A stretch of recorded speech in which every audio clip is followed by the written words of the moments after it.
It's been a bad year for forest fires. And so was last year. And the year before that.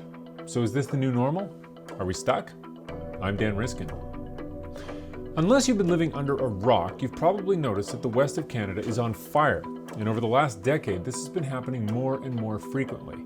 The fires are partly happening because climate change is making things hotter and drier than they used to be, and that's a fact made abundantly clear by the BC town of Lytton, which hit 49.6 degrees Celsius, a new Canadian record, before getting destroyed by a fire the very next day. But the fires aren't just caused by climate change. For the past century, Canada and the US have actively suppressed fires. And that's meant that when fires do happen, there's plenty of wood ready to go up in flames.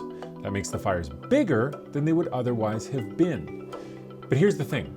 If the fires are burning out of control, we're not really doing fire suppression anymore. So one might hope that that means we're going to get to smaller fires again in the future. To see if that's likely, researchers modeled past and future fires in the Sierra Nevadas of California. Their model predicted the kinds of big blazes we're seeing right now and predicted that we can expect about a decade more of those.